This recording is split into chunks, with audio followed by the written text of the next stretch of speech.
All right, everybody, you have gotten your main man, Anthony Brogdon, on you again, at you, around you, over you, under you, and in front of you once again. Here we go on Strong Inspirations, where I give it to you straight, no chaser. And it's not me who do it, it's my lovely guest, my smart guest, my intelligent guest, my thought-provoking guest, my book reading guest, my researching guest. Nice people who take out time out of their busy schedules to come on Strong Inspirations. A lot of good things is happening on this channel. The numbers are up in terms of our subscribers. I still want to get to 5,000 by the year end, and it don't take much because all you beautiful people got to do is hit the subscribe button. Please do it. Hit the like button on this video. You liked his last video on the channel. It was a lot of good response. I hit him up, as I do everybody, because I know they know more than the 40, 50 minutes that they're on here, and said, come back again, please. I need you. Because the people need you. They need to hear more of what you got to say, because you say it so eloquently. And so check it out. Hit the notifications bell. I'm putting 4 or 5 videos up a week. This thing is jamming. Did you see that one video with the guy whose grandfather, they had him at the tree and was about to hang him and let him go, and he lived to tell the story? Did you see the one where the lady, no, the guy out of South Africa who said he lived there during apartheid? Check it out. It wasn't nothing but Jim Crow. It's just another slant on it. Made it sound worse. That's all it was. But I mean, it was bad. But, you know, I mean, I just want to put it in context for you, because that's what he said. Did you see the video of the guy who has an organization who they dive in oceans looking for sunken slave ships? Watch that video.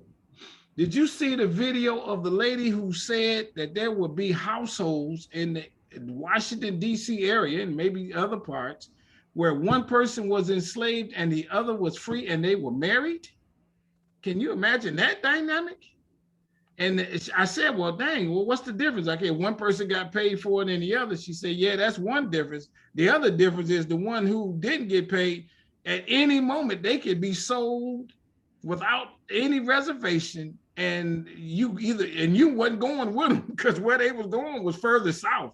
You didn't want to go down there. So that could break up your relationship because he got tired of her or did something he didn't like, whatever.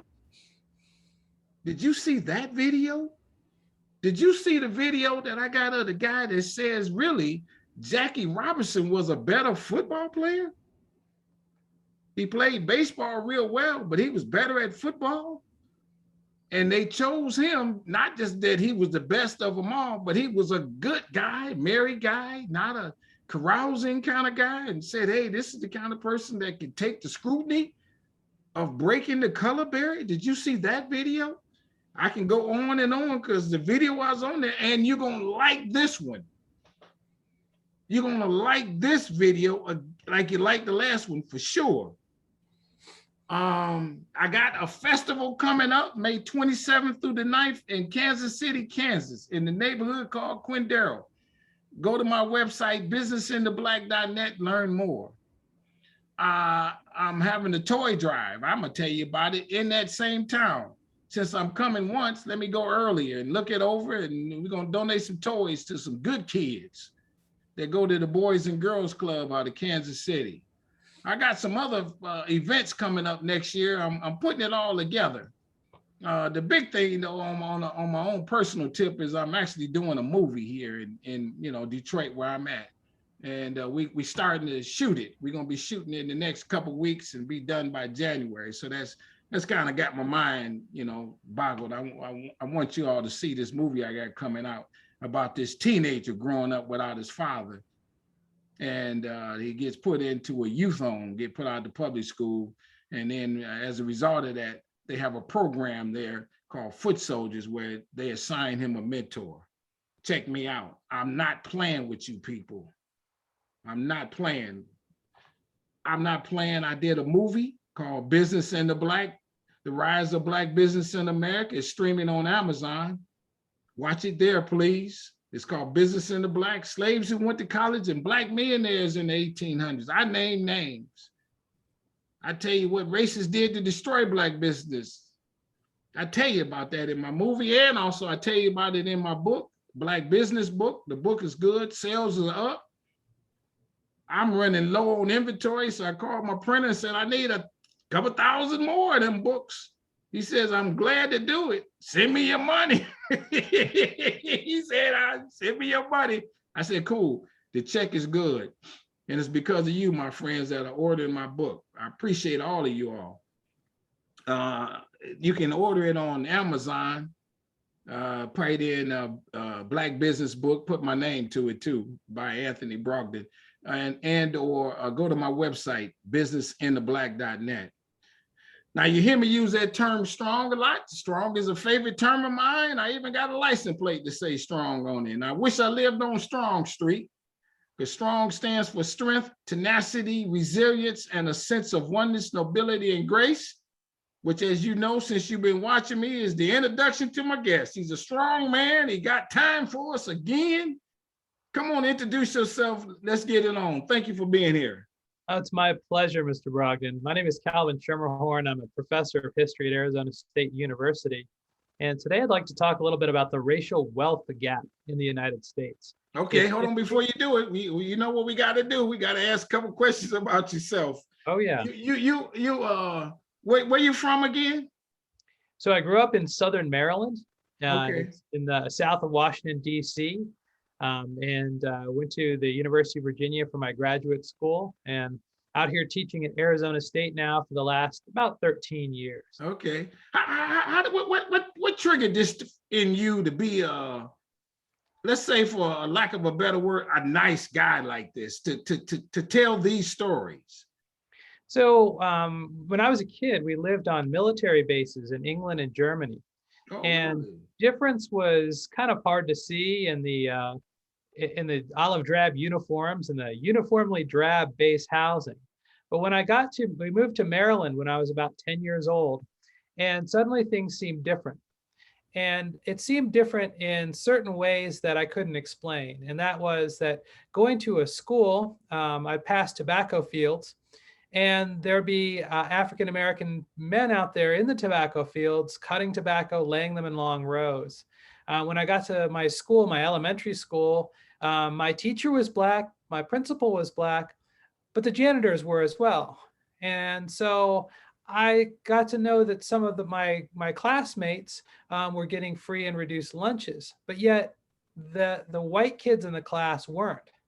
And so these things I kind of didn't really put them together. Okay. But I went to college in Southern Maryland as well. And at the time, they didn't want to remember that history, right? The history of slavery, even though slavery had taken root in the Chesapeake before anywhere else. So Maryland, they said, was this cradle of religious toleration. And to some extent that's true, but it was also a cradle of American slavery. Okay, well, let me stop you right there. What did you just say? Slavery might have started there? Well, if you think about where the first African descended people were landed, in the Chesapeake, so we've got 1619, Point Comfort, Virginia, right? And we've got other slave ships landing in the Chesapeake right up until about the time of the American Revolution. Right. Well, it's kind of crazy. They don't talk about slavery with the French coming through even before 1619. Mm-hmm. And I have a lady on the channel who tells some of that story. How does that part not get? Why do they not forget that part if you know that and just go to 1619? Yeah, that's a good question, and that is because if you think about the landmass that became the United States, if you want to pinpoint the location of where slavery in the United States started, we're going to put it there in the Chesapeake in 1619. But your guess was absolutely right. We have evidence from the 16th century, right? The 1500s, where Europeans are taking enslaved people across the Atlantic Ocean. It starts much earlier than that. It starts in the 1400s, in the 15th century. And there's a great book just published by Jennifer Morgan called Reckoning with Slavery, where she takes us through a history of that. It's well worth reading to give that context. Yeah. She also focuses on the 17th century Chesapeake, where ideas about race and gender and labor kind of coalesce there. Yeah. So we're looking at Virginia, Maryland as the kind of formative period of American racism. Yeah, I gotta go back on you just a second, and I mean, no disrespect in this question. Mm-hmm. Has anybody ever tried to beat you up for feeling the way you feel? No, and that is a testament to what's commonly referred to as white privilege. Yes. You know, so sure, I've gotten hate mail and oh, have you? Yeah. Oh, certainly. But it's not the kind of violence that some of my colleagues, especially colleagues of color, especially my female colleagues, get routinely. And we're talking let's stop about this back now. You got it because they might, for example, you might have spoke somewhere or because of in your classroom that what you teach. How do you think they found out about you to hate you? Articles I've published in places like the Washington Post, right? Yeah. And oftentimes it's just nasty comments in the comment section, or some junk on Twitter, or even over an email. But it's mostly anonymous on paper too. Sure. But nothing like what my colleagues who are not white get. That kind of pushback. So they get it. They get more, maybe. Oh yeah. Oh yes. Really? Especially female colleagues. And I'm not talking about Arizona State. I'm talking about in the field of scholars. Scholars who publish on this, and it happens. I mean, I don't want to encourage anyone to spend more time than necessary on Twitter. Yeah. But go read the feeds of prominent female, especially African-American academics. Yes. And oftentimes they'll make reference to the really frightening, credible threats by people who just want to silence them. Okay, let me ask you this. So when you at a dinner party among your peers, mm-hmm. Somebody asks you what you do, and you tell them I'm a college professor. What you teach? I teach history. And then they slip up and say, okay, give us some stories. And you get to telling them some of the stories you do, or do you have to find yourself saying, hold on now, I know where I'm at. We've been drinking. Let me calm down just a tad. I'm not going to educate them on these things now. Well, here that's a good question. And so what I tend to do is, instead of starting with the takeaway, I'll start with the story. Really? And I think that is how you break through that.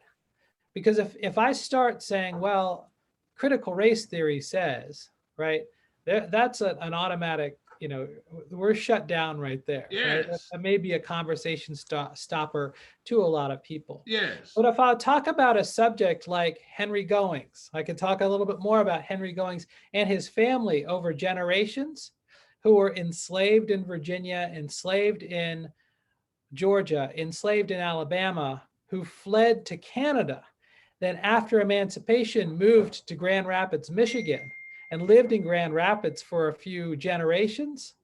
Then once we start to get into the details of the story, when I talk about things like racial wealth disparities or structural racism, it comes into view as a personal story rather than an abstraction that they can put over here and say, oh, that's just rhetoric. That's just, that's just political. You make it personal where they can relate to it. Right. And I think that's very effective. And that's not my idea. I mean, activists, abolitionists, going back hundreds of years have been doing this, personalizing the stories. And so, but I think that is an effective way of kind of getting over, if you like, some of the obstacles to talking about these subjects. Have you ever had a student in your class say, you too good, I'm dropping your class? Because I don't, have you ever seen that per se? Nobody ever said I'm too good, and that's why they're dropping the class. Yeah. I would have students who drop the class. But one of the things I try to do in class is to ask students to, consider consider the contexts. And not to say, well, okay, here's what you need to know, here's what you need to learn by the end of the class. And if you answer this right on the exam, then we're good. But rather, let's go through the context. And then you can start to see maybe the things that looked one way, when you approach them, actually can look another way. And so that's the test, right? Or that's the exercise. And if they come away saying, well, you're still full of it, I don't believe it, well, at least we tried. At least we had the conversation. I got you. Because that when you talk about history, that your purpose is to do what? Let me ask you that in simplest terms. My purpose is to get students to see events in context, to see the processes that happen. It's not for them to kind of raise up great men or great women. It's not for them to have a bunch of facts that they can kind of bring out at a cocktail party to impress their friends, but it's to see how things fit together over time. So that when we look at an event, right, if we look at an event like the New Deal or the Great Recession, to see something like that in terms of what went after, what went before, and the processes that underlie it. And so when we talk about the racial wealth gap, I'm not talking about something that just happens or something that persists over time no matter what, but something that changes over time. When we talk about structural racism, I want to talk about something that exists as part of the economic structures, that is all the economic activity that's going on around us. And as that changes, we can see that as some obstacles and disadvantages melt away, slavery, right, ends. Yep. But Jim Crow rises, right? As I'm looking at this Goings family who moved to Grand Rapids, Michigan in the 1880s and 1890s, they moved to one of the best places in the country for Black migrants, right? There was no residential housing restriction. There was no Jim Crow violence per se. Michigan had enfranchised Black men as voters, and that upper Midwest region paid the highest wages to Black workers of any region in the country. Okay. Now there's some catches here. And that is that even though this was maybe the highest wages in the country, it was still only about 60 cents on the dollar. And so that employers in Grand Rapids, when they employed an African-American worker, paid about 60 cents on the dollar compared to a white worker. Yeah. Now, that's a lot better than in the South, where you might have 30 or 40 cents on the dollar in 1870, 5 years after emancipation, or the United States as a whole is about 50 cents on the dollar. But in Grand Rapids, that still meant that if you want to pay the rent or you want to buy, buy something durable, you're going to have to work 2/3 harder or longer than your white neighbor. So when we think about something like the wealth or income gaps that persist over time, you can say, well, there was no slavery here in Grand Rapids. There was no, there was no Jim Crow violence, but the people who moved there, the employers, the business people, the politicians, had this ingrained sense of values. And the values they put on Black work, Black families, Black success was lower than what they put on white families, white work, white success. And it was a city of immigrants in the 1870s. And if anyone wants to read more about this, Dr. Todd Robinson published a book a couple of years ago called A City Within a City, where he details the 20th century struggles of Grand Rapids. But so what happens in Grand Rapids and what happens to this Goings family is they have a limited success. The family becomes homeowners. The daughter of an enslaved person, Harriet Goings, she goes there, she marries a businessman named Jack Adams, who was a Mason and one of the city's leading African-American politicians. They owned their own home. They owned their own business. Some of her siblings moved there as well.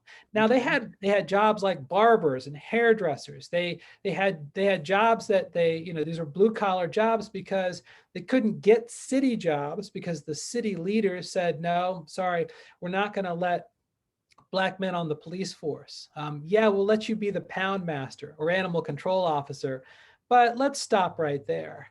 But in the late 1800s, by 1890, things are going along pretty well in Grand Rapids for the Black Goings family who had moved there. But then in the early 20th century, things begin to change. Okay. And one of the things that changes is as Americans got more suspicious of immigrants and more opposed to immigration, the Ku Klux Klan and other organizations of nativists rose and became a political force. And when you say, excuse me, when you say immigrants, you're not talking about Black people at that point. No, we're talking about immigrants from abroad, people who they saw as crossing the borders and stealing jobs from white people. Okay. And so this really fired up Americans in the 19-teens and 1920s, so much so that the United States passed a very restrictive immigration policy in 1924. Very low immigration. Now, this created an artificially favorable labor market for American citizens. And that should have gone to the benefit of the Black residents of Grand Rapids, except that when, and maybe I should pause for a second and say, this city was built on gypsum and plaster. It was built on lumber, timber, and especially furniture. Okay. It's known as the Furniture City. Right. And today it's known as for office furniture and other industries. But when and railroads, but when the workers unionized, when they demanded higher wages, better working conditions, they also excluded Black workers from those unions. So you can see that as the blue collar workers are moving up the ladder, they're leaving Black workers behind. Now in the 1870s, there weren't any unions per se in Grand Rapids, so you kind of competed in the overall labor market. But by the 1930s, especially when labor is recognized, when the AFL and the CIO are recruiting workers, by the hundreds and thousands and millions eventually, the Black Grand Rapids citizens got frozen out of that. So there's a strike. Number two, shopkeepers, landlords raised rents, refused to serve Black customers, or else charged them much higher prices for things. So a bag of coffee that might cost a white customer 10 cents costs a Black customer 50 cents. So what effect does that have? It starts to concentrate the Black residents in one area of the town, in the central city. And as those landlords raise the rent and as they refuse to rent to Black tenants, you've got people that are moving into a more and more densely populated corner of the city. Right. And when in the New Deal, the Homeowners Loan Association draws up maps to say which areas do we want to sponsor home loans. They look at the neighborhoods and they say, actually, we're going to redline those neighborhoods that have Black residents, just like they did with certain other groups. Right. But now all of a sudden, you've had people like the Adamses, who I talked about before, who owned a masonry contract business, wealthiest family in Grand Rapids. Both of their parents, all their grandparents had been enslaved. Now they are middle class. But as the 20th century goes on, they get boxed into this red line neighborhood. And if you're, and what this means is, for redlining, it means that your property is ineligible for a home loan because it's not guaranteed by the federal government. And so what happens is that discourages lending, and it also depreciates home prices.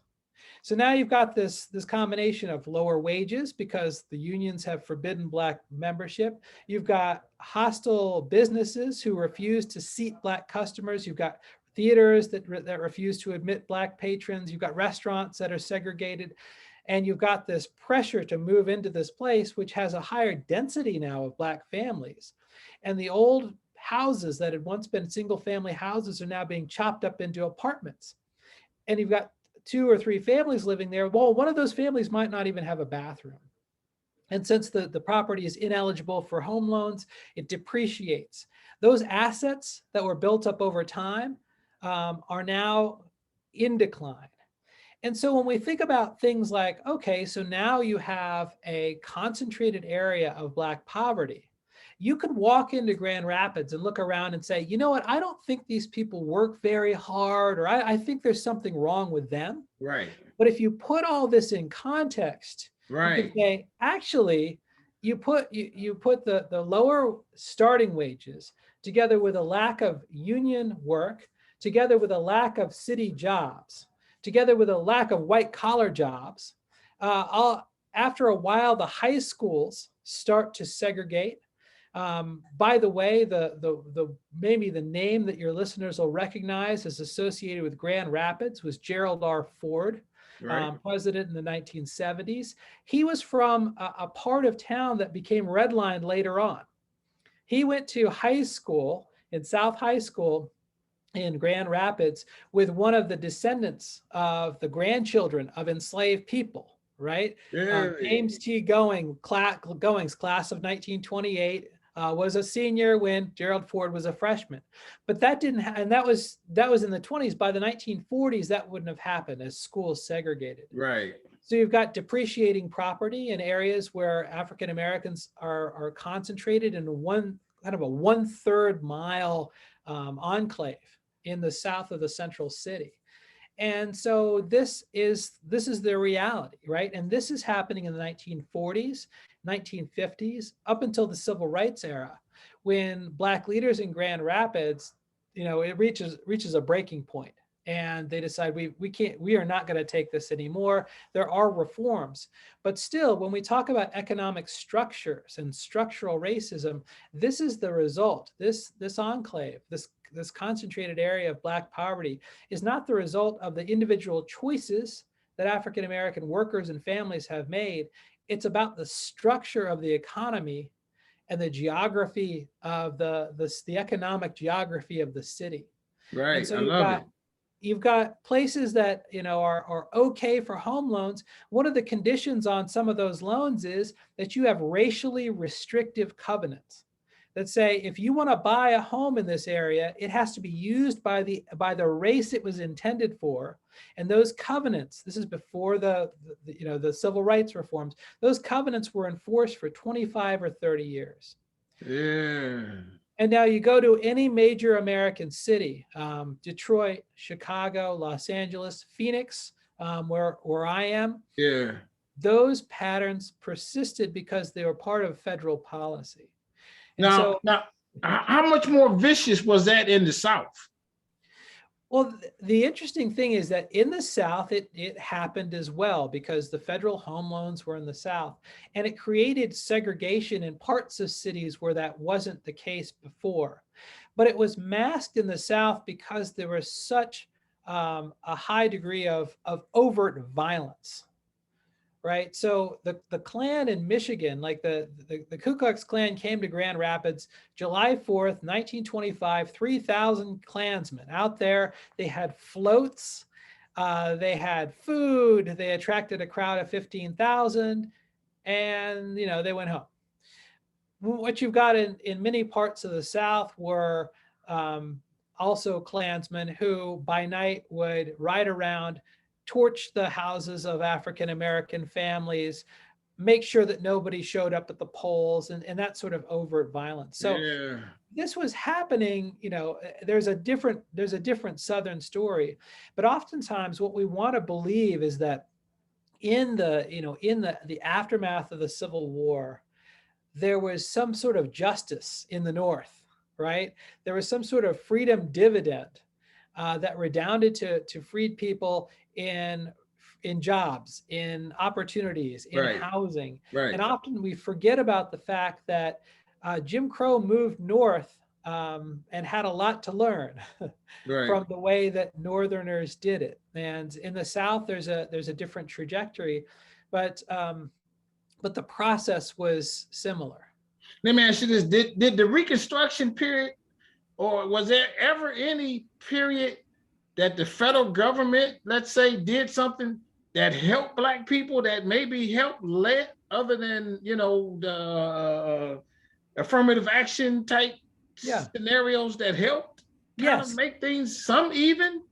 Yes, and this is why this history is a little bit less dramatic than than kind of the version that we know, because what would happen in federal policies is that there would be a push and then a pullback. And let me give you an example.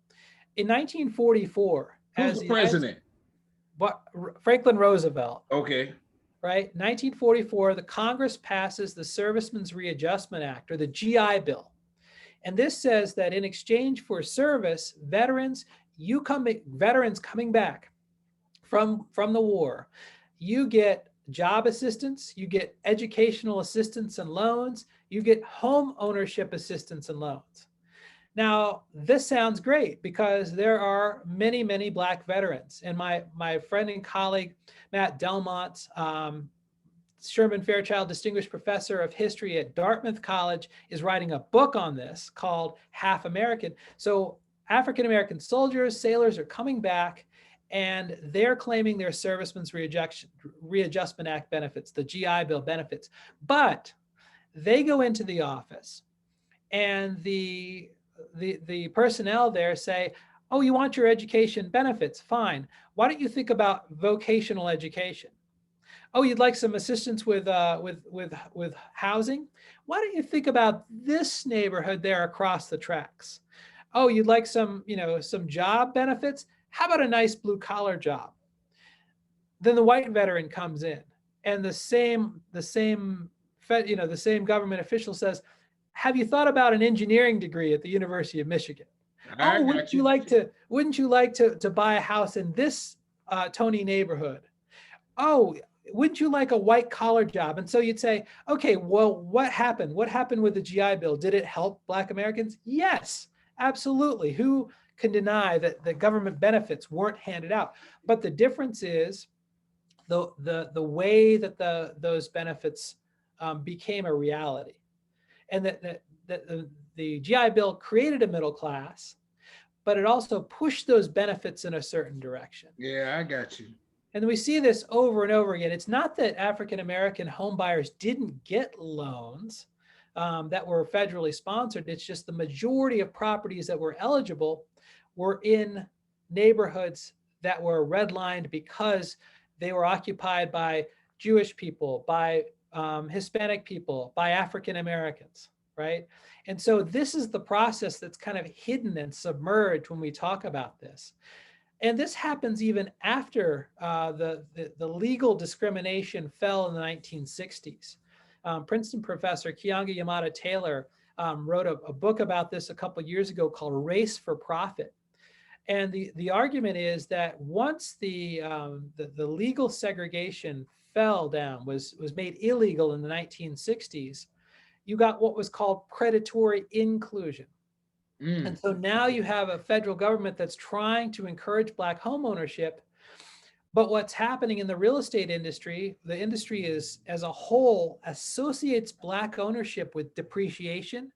And so they steer African-American clients in cities like Philadelphia to substandard housing. And instead of renting that, oh, now you own it. And so many of the people that Professor Taylor talk about in this book are new homeowners, but they're owning properties that are in very bad shape, that nobody would want to live in long term, and certainly not want to own. Let me ask you this. How about this one? There are instances especially when the enslaved Blacks first got their freedom, that they wanted to own land wherever they were. Yeah. Did that help translate into some financial resources?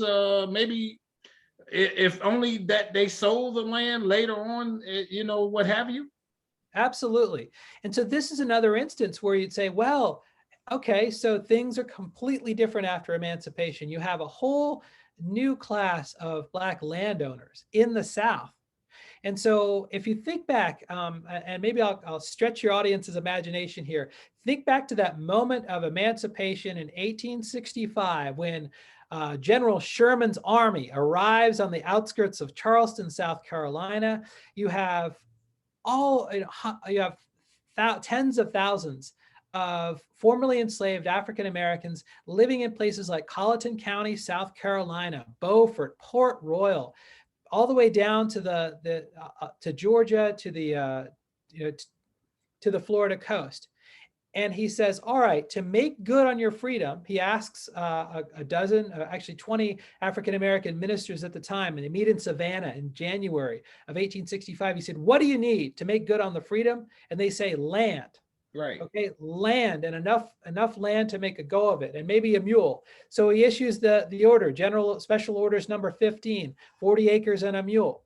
This carves up rebel vacated territory into plots of land that are going to be farmed by individual families.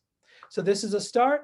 It's a false start, because after Abraham Lincoln dies, President Johnson vetoes, rescinds all those orders.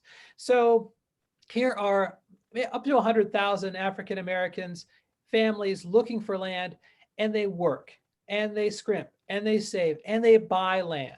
They buy land on places like Hog Hammock in Georgia, Hilton Head, South Carolina. Now, they're living in the Jim Crow South, and so their rights, their property rights, are very tenuous. And the property rights are tenuous in part because the courts, the legal system is not going to respect those property rights. The neighbors will say, okay, Mr. Sergeant, this is your land, fine, farm your land on Hilton Head, we'll leave you alone.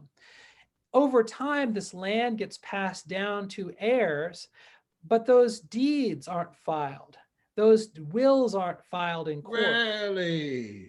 And so you've got a whole regime of land transfer where, yes, you have heirs, you have Black landowners who are passing land to the next generation, to the next generation, to the next generation in what's called heirs property, HEIRS property. Now, this is all fine until who wants to live in Hilton Head? Who wants to go to the beaches in South Carolina? So beginning really in the early 20th century, and Andrew Carl at the University of Virginia has wrote a wonderful book about this.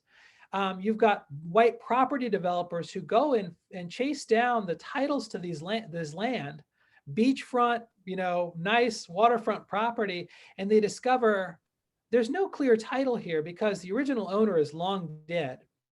They've transferred their property down the generations, but under the law of heirs property, you might have 6 heirs, but if I can get one of them to agree to sell, they're all bound by that agreement.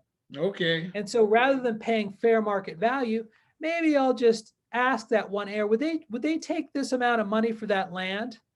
Or auction it off somewhere where not many bidders are bidding on it.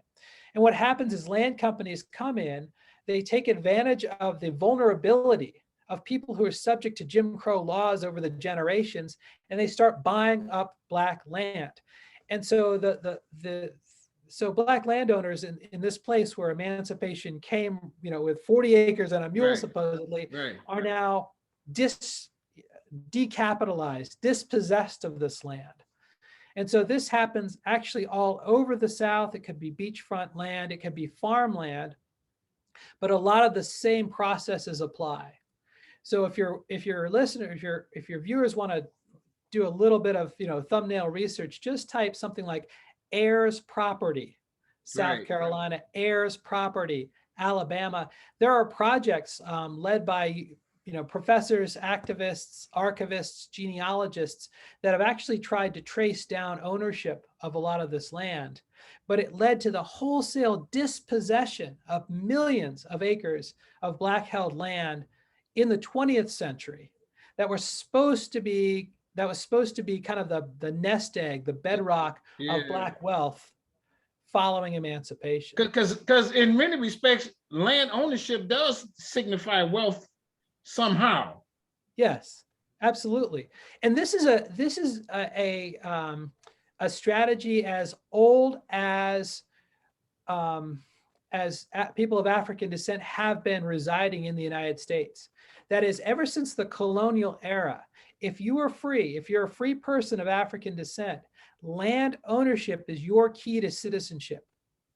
It gives you a stake. It gives you, in many cases, before we kind of, liberalize voting laws, many states had property requirements to vote. So if you wanted to vote in Connecticut, you had to have 50 acres, white or black.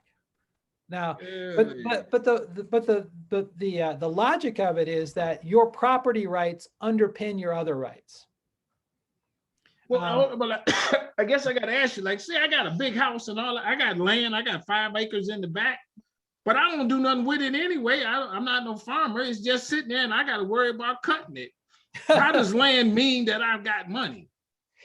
Because it's got tangible value. It's got market value.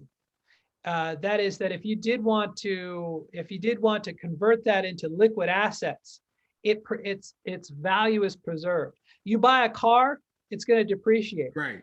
I drive a 10-year-old minivan. Right. It's not worth anything near what we paid for it. Right. But that house that I bought 9 or 10 years ago, that's worth a lot more. Even though the condition of the house may not be as good. Right. The land is durable. The land is wealth. And over time, land values have risen historically. Right. There's been a number of instances lately where they are like, and I know you know about the one out in California where the lady husband had bought these acres on the beachfront that's now worth 75 million. That the government, not just private individuals, but the government themselves, the municipalities or what have you, actually seized land and took the land from the people. Yes. Are you familiar with that case? And if so, do you know how they took their land? I'm not familiar with that case, so I better reserve comment. Yeah. Like in any other cases, how did the city government, not just the individuals, they also did things to take the land from the people? Yeah, so if we're thinking about going back to South Carolina, Georgia, Florida, a lot of that beachfront property, what a municipality might do is to say, well, we want to improve it. We want to build a boardwalk. And then they would say, well, through eminent domain, we'll exercise this prerogative and we will pay fair market value for the land and then improve it. Oftentimes that fair market value is the sticking point or the bone of contention. Yeah. Right. The other thing is that municipalities will work with real estate developers to give them certain perks, whether it's city, water, roads, right of ways, whatever the things that will help improve that land. And so the city will put pressure on the landowners to sell to that developer or make it very uncomfortable to hold that land. Wow. So when we talk about how African Americans have succeeded throughout all these odds, what's the lesson there? I mean, it's just the tenacity that even though you did that to us, we kept fighting and kept fighting. You know what I mean? Because some of us are very, very wealthy these days.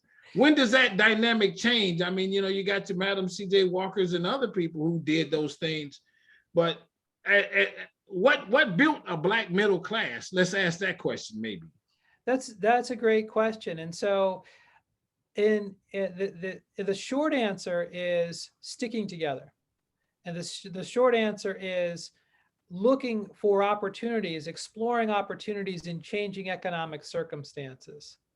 So it could be in real estate. It could be in a business that hasn't developed before.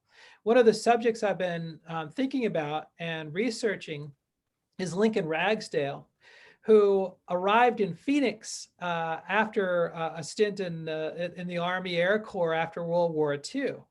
And he was the son of morticians, and I think we talked about this in the last episode from Greenwood. Sure. Right. His family was from Greenwood, Oklahoma. Sure. So, and the family business was burned. His father was a mortician.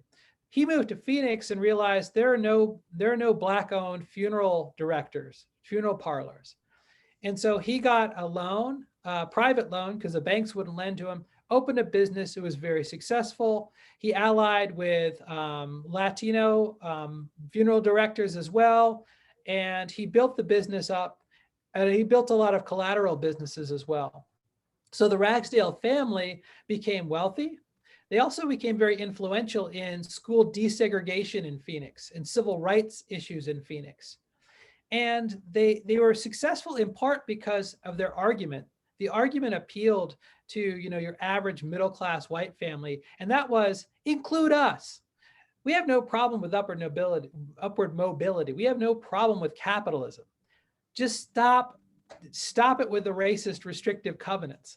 And so they desegregated a neighborhood up in Phoenix, the Encanto neighborhood, which Mrs. Ragsdale, Eleanor Ragsdale, had to preview at night. She also had some real estate experience. They had to buy on the sly through a straw buyer to get around the racial covenants. They move in and the police stop them in their driveway. They get harassed. People are burning crosses on their lawn, defacing their property. But the way they fought back was to persist and say, no, this is our property. We paid for it. We are business people, right? We are just like you. Leave it alone. Widen the doors of opportunity. Now, there is another radical tradition that says, forget that. You have to confront evil with justice, right? And so this is the approach of direct action. This is the approach that says, we will not stand for this. We will overcome, without begging to say, hey, just include us as well. So there's more than one strategy. Yeah, sure. Right. But this is what has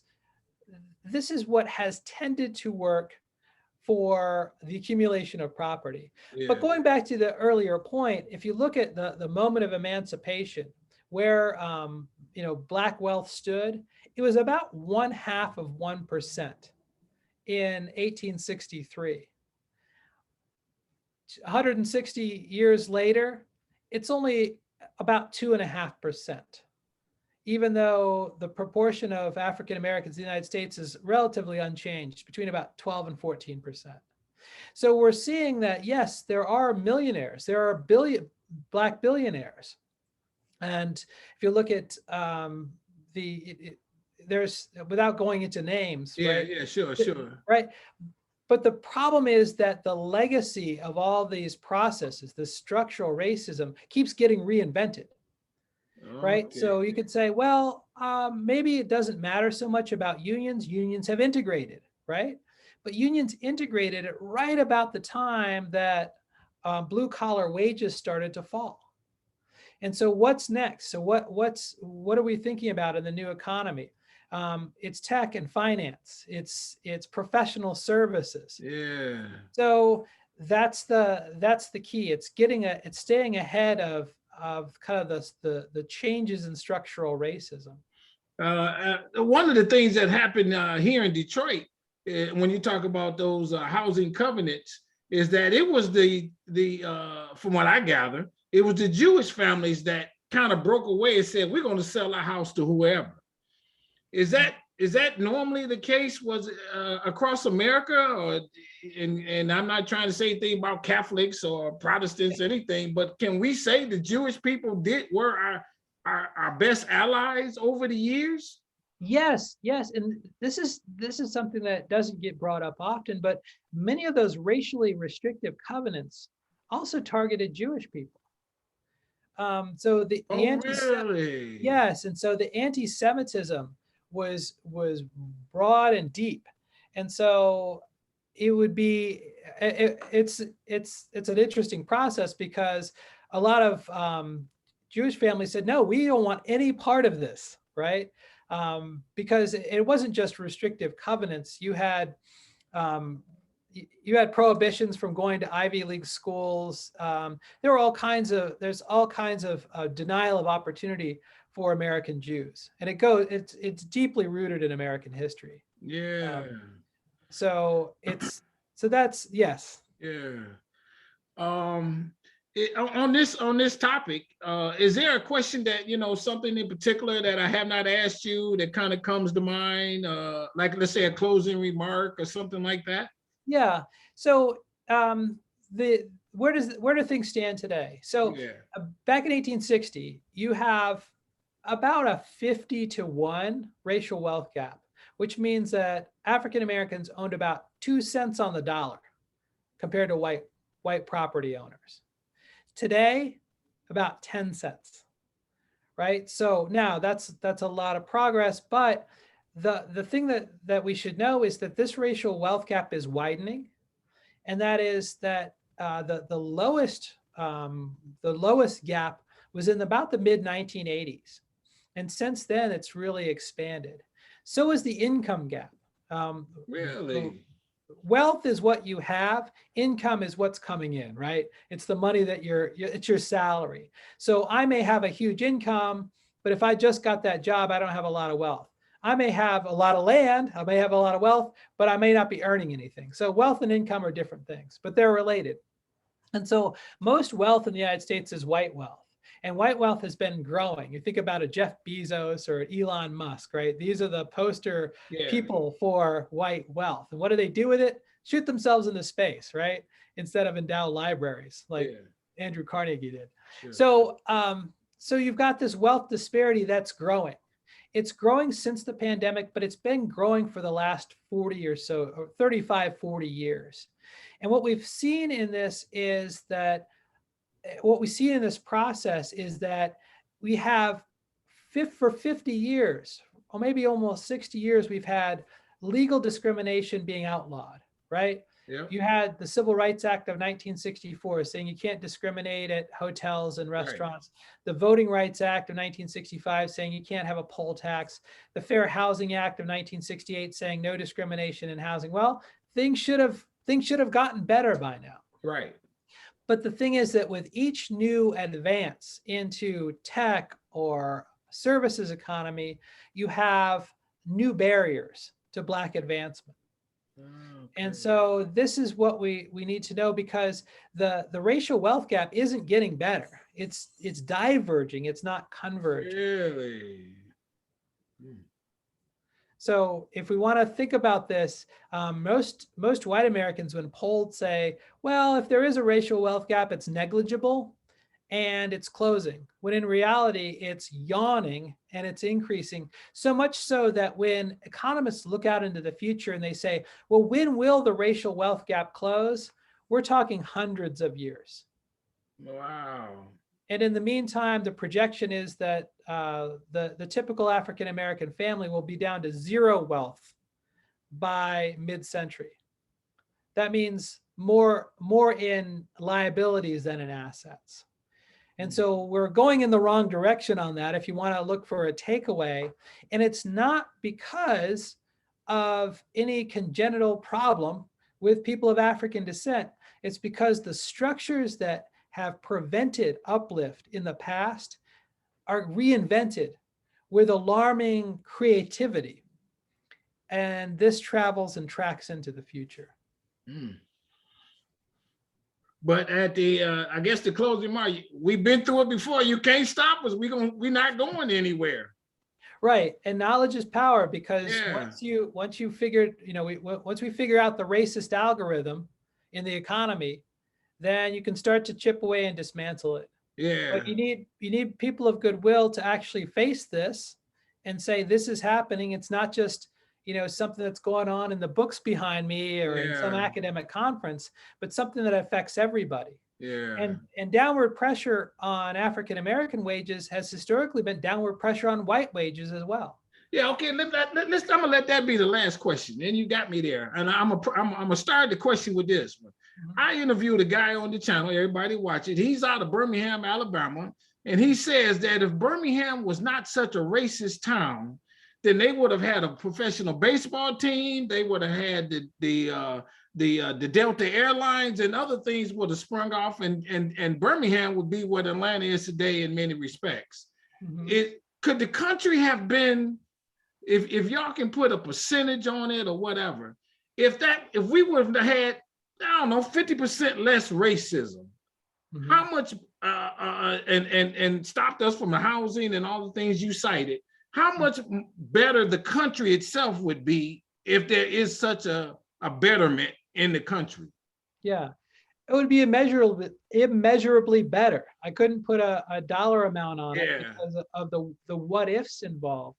But just think about this, that yeah, so much of the losses in, let's just look at blue collar work, right? right, Or gray collar work, which is like police and medical, AMTs.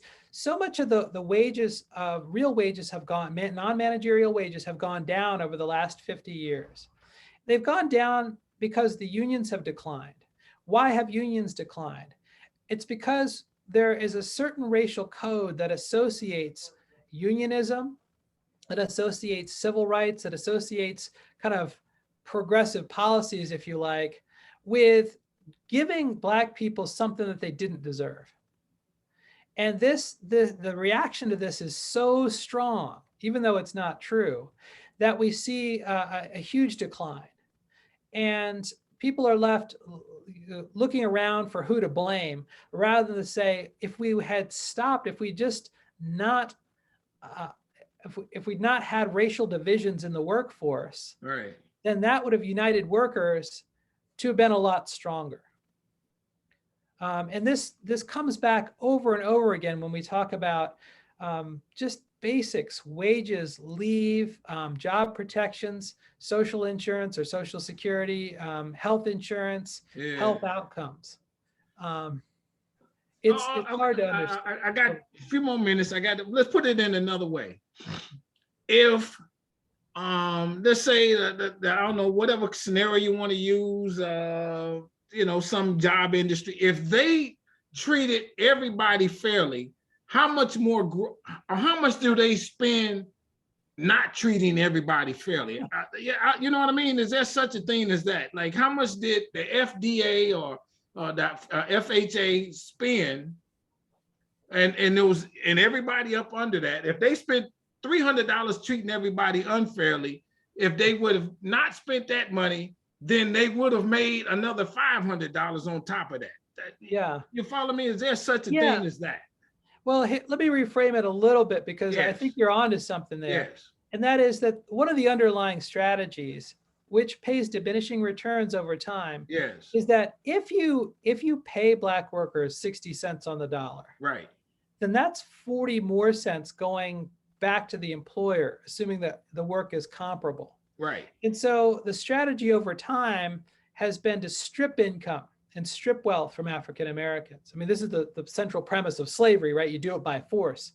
But in what Ta-Nehisi Coates calls the quiet plunder, it's done through labor markets and exclusions and divisions among workers, so that Right. instead of worker A and B saying, we will stand together for this wage, worker B says, well, I'm white, I'll work for this. Worker A says, okay, I guess I'll work for this too. And you've got a divided labor force. They're competing against each other. But what's happened over time is that those discounts in African-American wages go to the employer. That becomes white wealth, becomes white income. I got you. What would happen over time, just in the most abstract sense, is that those people who are in a labor market that's divided by race are racing to the bottom. And those people who stand to benefit from it are going to keep doing it because it allows them to rise. And so in the matter of the homeowners loan association, which rated the loans, and the real estate business, you can make a higher profit margin, not in absolute dollars, through predatory lending than by giving everyone a fair shake. And that's why the lending industry does this. And we've seen it over and over again. I got you. Right. I got you. All right. Well, hey, everybody, oh my God, my man, he does it every time. Ooh, he gives it to you straight, no chaser. This is what we do with Strong Inspirations. I find these people who know what they're talking about, and I ask them to come on, and they're willing to share this good information. And in layman's terms, I try to ask questions in layman's terms, and he does it every time. Everybody, if you don't like this video, I don't know what you will, but I'll keep giving you videos. I need you to subscribe to the channel just because I need to know you like me. I need you to hit the notifications bell. Tell somebody about Strong Inspirations, because you need to let other people hear this stuff as we are having, let's say, good conversation. We're combating the critical race theory because people tell it, and you can't say that they can't tell it because they know it. All we're doing is dialoguing. And so here we go. Read my book, watch my movie, follow him. We're gonna put his information as he wants us to on and no hate mail, as we put that in the description. I thank you again for coming on the channel, man. I mean, we're gonna talk offline because you know you got an open door policy with Strong Inspirations. There's no question. And so to you, I say with all sincerity, continue to stay on your grind, continue to stay safe, continue to keep doing what you're doing and sharing this information with them students and fighting and them people in them wherever you have a nice, good conversation, let them hear it, as I know you do, and you have a way of putting it to them. So with that, I'll say, keep it up. Thanks, everybody. Bye-bye. We out.